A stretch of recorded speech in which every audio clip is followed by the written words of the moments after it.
No long intros. This is how to free up storage fast on your iPhone. First, you open settings. On settings, you click on general. On general, you click on iPhone storage. Here, as you can see, these at the top are all the apps and the level of storage that your phone has used. Now, you scroll down and observe which app is taking up most of the storage. As you can see here, Photos is taking up most of the storage. We takes us to the next step, which is going to your Photos app and deleting anything that is taking up, that you don't really need, that's taking up storage. Yes. So what this does is that it guides you to not just randomly delete. Sometimes it's not the app that you think that is taking up storage. With this, you have the exact statistics. And the good part of it is that when you go to your Photos app and you delete anything and you come back here, it's going to reflect that the level of storage that it's using has reduced. Go and try this out now.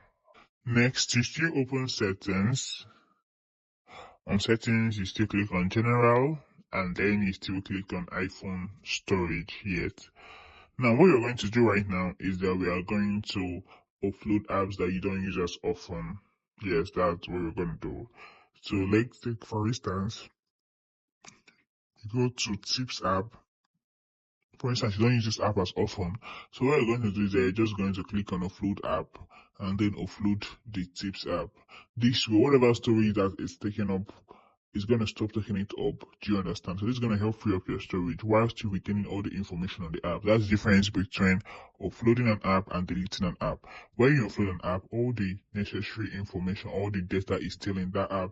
And if you want it back, all you have to do is just click on Reinstall app. It's literally that easy.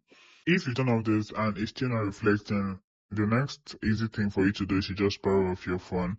Restarting your phone actually helps your phone to reset and, create room for more storage and basically just give you a better experience. Some of you use your phone for a full month without restarting, and that's very wrong. If you watched to this point, click the subscribe button below. Thank you for watching.